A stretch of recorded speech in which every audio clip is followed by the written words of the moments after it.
Now, this is something that worries me out there. I saw this on CNBC, okay? Is this a bull market or bear market rally? 63% of individuals said bull market. 36% of people said a bear market rally. So obviously we've gone more bullish now. I can tell you if you did this survey 4 months ago, 6 months ago, the results were massively different. It would have been overwhelming bear market rally. And they did polls like this back 4 months ago, 3 months ago, 6 months ago. And every time you get the market to go up a bit, everybody's like bear market rally, bear market rally, bear market rally. Oh my gosh, the bear market rally, it's nothing more. And now all of a sudden people are saying, oh, we're back in a bull market.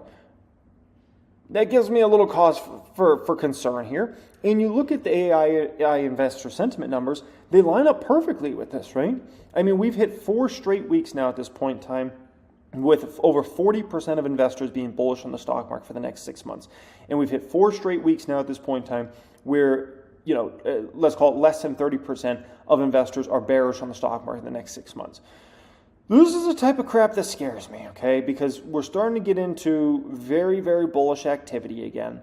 We're starting to get into, folks like Gene Munster saying there's a clear path to Apple going to $4 trillion, right? You're starting to get so many of these folks, whether on the retail side or on the, kind of institutional side, to start going bullish.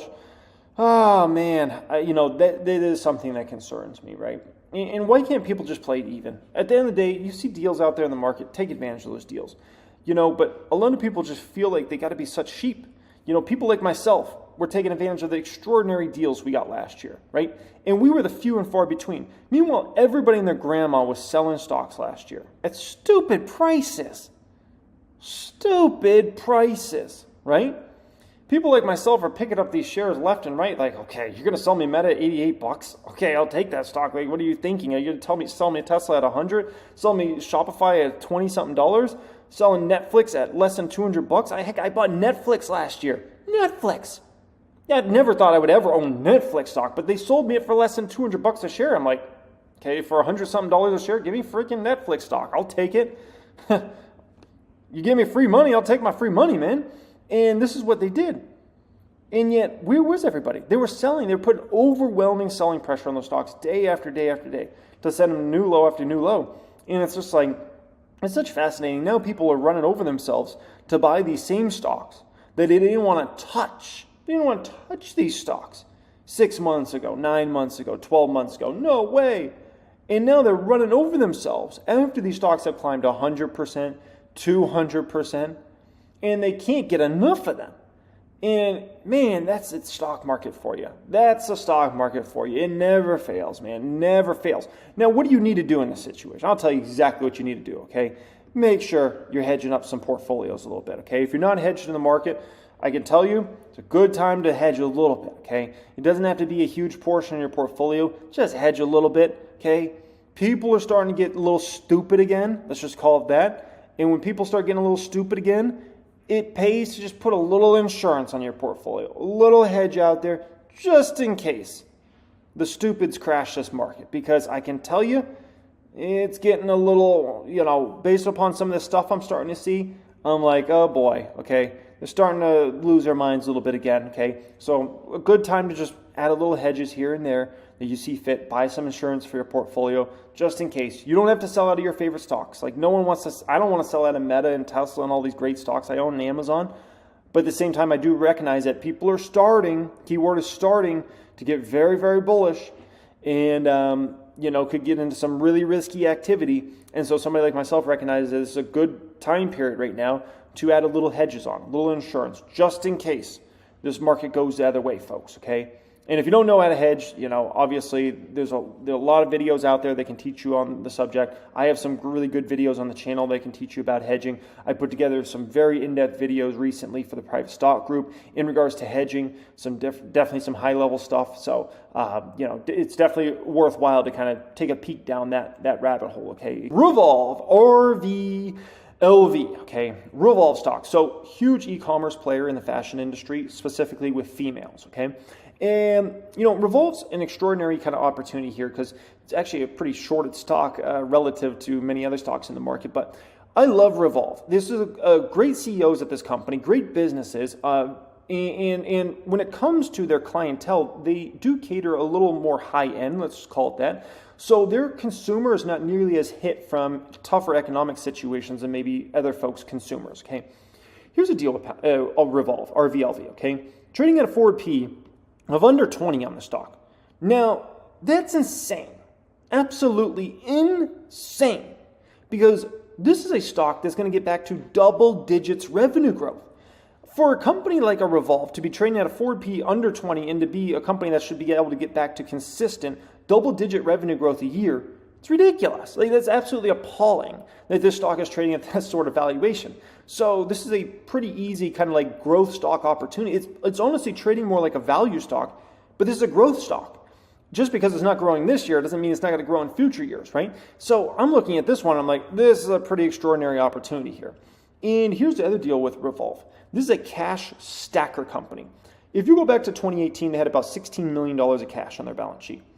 They're up to cash and equivalents now of nearly $300 million. As of latest quarter, $283 million. Keep in mind, this is a $1.2 billion market cap. So, I mean, literally, they have almost $300 million in cash and equivalents on a $1.2 billion market cap. It's ridiculous, okay? So we got a cash stacker with no debt. It's beautiful. Now, what am I willing to buy the stock up to, okay? I'm willing to buy the stock to $25 a share. When it goes over 25, it will just become a hold for me at that point in time, okay? So, yes, love Revolve. Zero faith in any of these economists in their projections and their numbers. And, oh, yeah, we think there's going to be a recession, but it's going to be like 0.8%, 0.5%. Baloney, okay? Baloney. There's a reason Warren Buffett says, don't trust economists, okay? Don't trust these folks. Because at the end of the day, like, they throw out these projections and things like that. Especially when if you're actually having a recession, if you're starting to see job losses, like the dominoes can fall quickly in that situation, as we saw in obviously 08, 09, where the dominoes, and they fell fast. And so if you're of the belief that there's going to be a recession, if you're of the belief that unemployment's going to climb, it's hard to predict that here's where it stops. You don't know when it stops. Like that baby can keep kind of running for a bit. And so, don't get too hyped or up or down on these economists and their projections. Why would people position into, the Apples and the Teslas and the Nvidias and obviously there's certain stories going on with a stock like Nvidia, right? And Google and Amazon and the biggest companies, and then from there start to invest, kind of outward into some of the smaller companies and things like that. The reason something like that happens is if you're going to start dipping your toe back in the market, and let's say you're starting to go a little more bullish, you're usually going to start with some of the biggest of the big dog companies in terms of starting to put money in those, okay? That way you feel a little more safe because you understand risk out there, but you look at those companies' balance sheets, their business models are so highly relevant. You look at their profitability, and you're like, you know what? I feel comfortable investing in these. And then as you get more comfortable, then you start working into some of the other large cap stocks. Then you start working more into some of the mid-cap stocks and the small caps, and you kind of work your way down. And as the market goes and goes and goes, and people turn more and more bullish, what you start to see is the last phase of a bull market is usually when even the worst stocks in the entire stock market are getting bid up, okay? That could be, penny stocks, to be honest. It can be, wild situations like obviously what we saw with the AMC and the GameStop and all that stuff, okay?